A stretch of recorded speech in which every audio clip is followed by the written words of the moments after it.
Why so much care in every culture, particularly in this culture, that at the moment of death, if a man is dying, even if he's your enemy, you try to utter the god's name or you try to create the right kind of atmosphere for him because you want him to live well. But there is a subtler body, he's still on. So this is the reason always they told you should never die of suicide, you never should be murdered, accidental death is bad.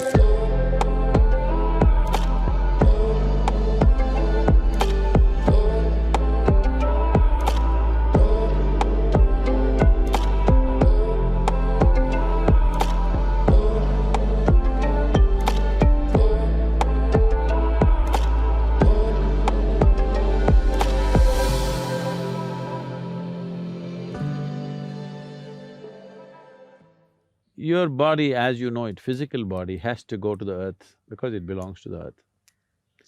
But there is a subtler body which is like a scaffolding.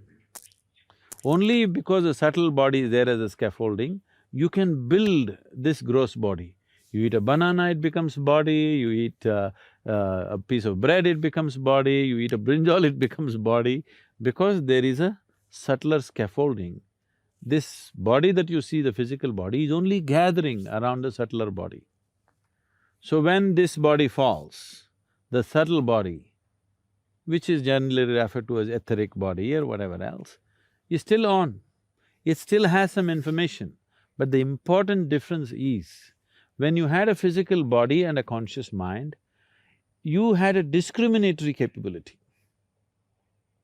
So once the body falls down along with your thinking mind, logical mind and a discriminatory aspect of the mind is fallen, there is no more discrimination.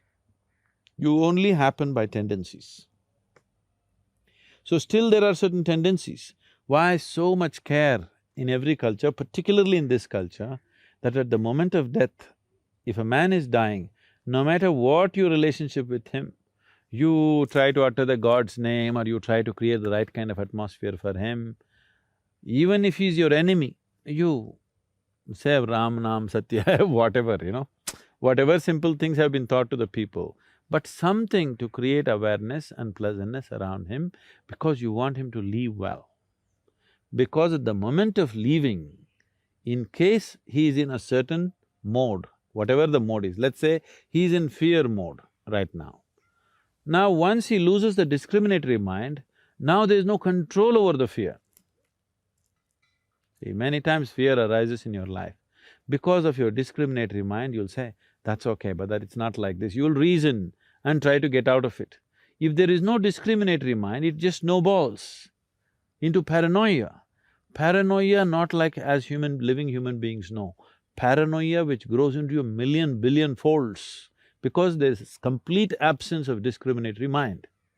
But suppose you create pleasantness at that moment of death, now this pleasantness also multiplies into a millionfold over because there is no discriminatory mind. Whether it's sweetness or bitterness, pleasantness or unpleasantness, all of this can take on a big proportion if only there is no discriminatory mind.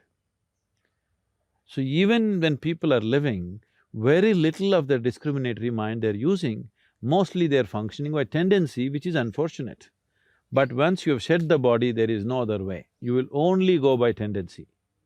Unless you've reached a certain level of awareness where you can carry a certain dimension of awareness with you. Otherwise, whatever is your quality will snowball into something very big. If it snowballs into unpleasantness, we say he is in hell. If it snowballs into pleasantness, we say he is in heaven. So heaven and hell are not geographical places. It is a state that somebody gets into. Suppose you left out of feebleness of energy, that is, you became old, energies became feeble and it rested for some time. So this kind of life energy just rests for some time without too much activity. But suppose the energies did not become feeble, but you broke the body by accident or suicide or somebody shot you in the head or somebody broke your heart, whichever way you broke the body and you left, energies were still intense. Now, this will take a long time for it to become feeble without the body and the mind. If you had a regular body and a discriminatory mind, let us say you would have worked out your karma in the next 10 years and made the energies feeble. But now that you don't have a body, these 10 years may telescope into 1,000 years. So this is the reason always they told you should never die of suicide, you never should be murdered, accidental death is bad, because now your limbo situation is long, very, very long, because you have no discriminatory mind, we don't know which way you will roll, and the chances of finding another womb are very little because you're in a certain level of intensity you cannot find. So unless you come to the right level of intensity, you are not suitable to take on a new body. So if you died of old age, energies became feeble, you just… everything is fine with your body, you went to bed and you never woke up. Such a person may get back into another womb within 48 hours.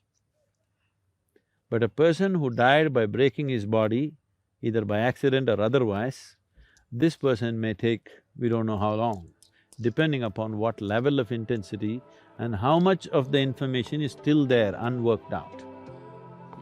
We are going into areas which needs much more elaboration if it needs to be properly understood. Speaking just like this is not good.